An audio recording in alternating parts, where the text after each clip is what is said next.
लगता था once a वक्त ऑलवेज अ वक्त। वक्फ बोर्ड सिर्फ और सिर्फ प्रॉपर्टी का विषय नहीं रह गया, महिला के पारिवारिक अधिकारों को छीनने का भी कुछ लोगों ने इसको माध्यम बना दिया। मुस्लिम समाज में से अहमदिया समाज मेरे पास आया और अहमदिया समाज ने कहा कि उनके प्रदेश के वक्फ बोर्ड ने उनको एक्सकम्युनिकेट कर दिया, मतलब नॉन मुस्लिम डिक्लेयर कर दिया, जो हमारा संविधान नहीं करता। क्या एक बोर्ड को अधिकार है कि जबरन एक औरत की शादी तोड़ दे, धमकाए?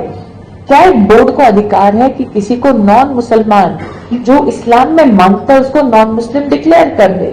क्या एक बोर्ड को अधिकार है कि जो मान लीजिए इस्लाम धर्म का पालन नहीं करता उसको भी कहे तुम भी वक्फ बना दो?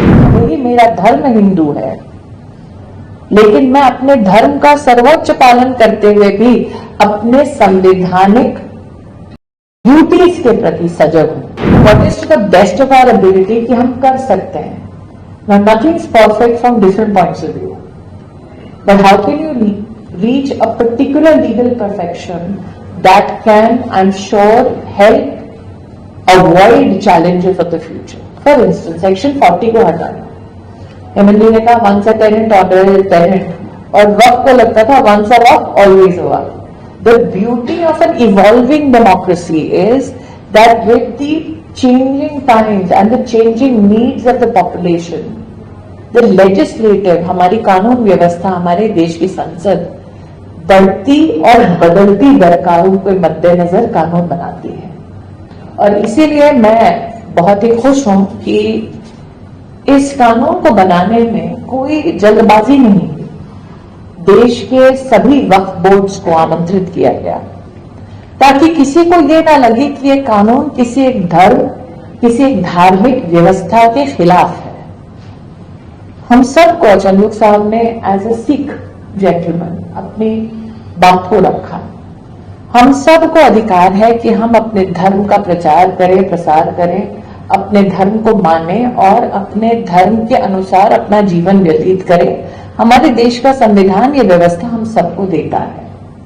लेकिन एक सिक्का आज जो इस मंच पे था, जो मेरी ओर से था, वो है लेजिस्लेटिव का, वो है एडमिनिस्ट्रेशन का, कि जब हम एक संवैधानिक पद पर बैठते हैं तब हमें अपने धर्म की दृष्टि से नहीं, अपने संविधान की दृष्टि से जनता की सेवा करनी होती है। इसलिए आज निश्चित रूप से 2-3 बातें वक्फ बोर्ड के संदर्भ में जो मेरे अनुभव में मैंने देखी और मुझे थोड़ा इसको देखकर चिंता हुई, वो ये है।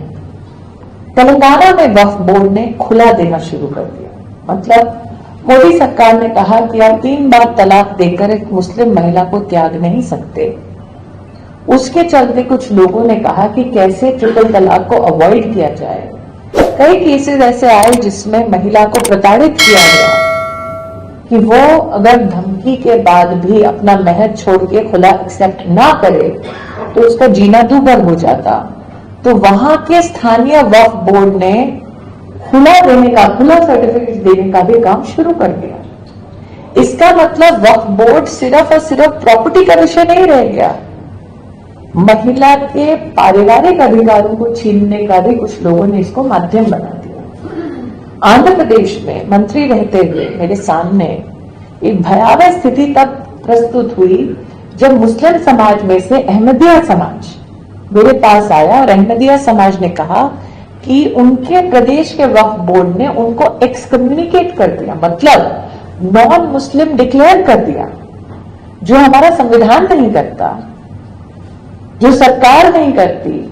वो सारी की सारी एक्स्ट्रा कॉन्स्टिट्यूशनल पोजीशन एक प्रदेश के वक्फ बोर्ड ने अपने में समाहित कर ली, और किसके कहने पर? जमात के सपोर्ट। तो इसीलिए आज भले ही ये वाला मंच सीमित है टेनेंट्स वेलफेयर के संदर्भ में, लेकिन मैं आपको ये बातें इसलिए बता रही हूं कि जब सरकार ने या सरकार के नुमाइंदों ने इस विषय पर अपनी रिसर्च की, जैसे अत्रे जी ने कहा, या अपनी सोच को रखा, तो वो सोच एक विषय या एक अनुभव या समाज के एक अंश के आधार पर नहीं, व्यापक सामाजिक दृष्टिकोण के संदर्भ में रखा कि क्या एक बोर्ड को अधिकार है कि जबरन एक औरत की शादी तोड़ दे, धमकाए? क्या एक बोर्ड को अधिकार है कि किसी को नॉन मुसलमान जो इस्लाम में मानता है उसको नॉन मुस्लिम डिक्लेयर कर दे? क्या एक बोर्ड को अधिकार है कि जो मान लीजिए इस्लाम धर्म का पालन नहीं करता उसको भी कहे तुम भी वक्फ बना दो? तो इन सारे विषयों के ऊपर चर्चा और चिंता करने के बाद सभी हाँ ये सत्य है कि ऑल इंडिया वक्फ काउंसिल की मैं पहली नॉन मुस्लिम चेयरपर्सन बनी। लेकिन जब मेरे पास ये जिम्मेदारी आई, ये जरूरी था कि मैं समाज को ये बताऊं कि भले ही मेरा धर्म हिंदू है, लेकिन मैं अपने धर्म का सर्वोच्च पालन करते हुए भी अपने संवैधानिक ड्यूटीज के प्रति सजग हूं।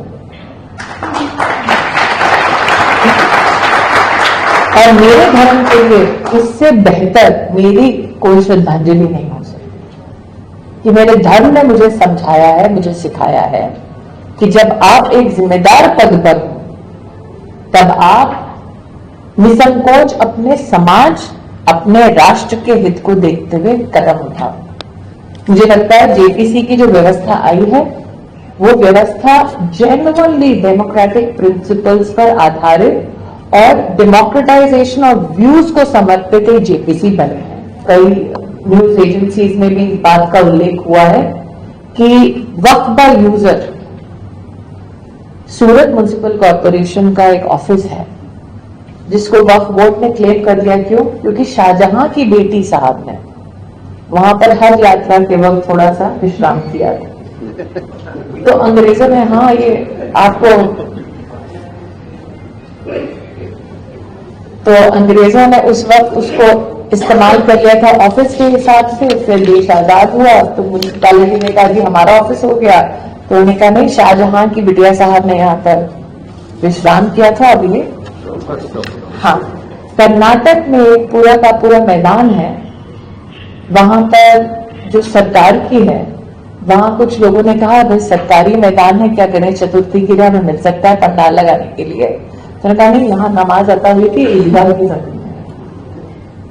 इनफैक्ट ह्यूमन की तो शॉक्ड होंगे, इलाहाबाद हाईकोर्ट ने 2023 में अपनी जमीन छुड़वाई है वक्त से, जो इलीगली ऑक्यूपाइड। तो आप अकेले नहीं हैं, कोर्ट को भी लड़ना पड़ा है अपनी जमीन के लिए।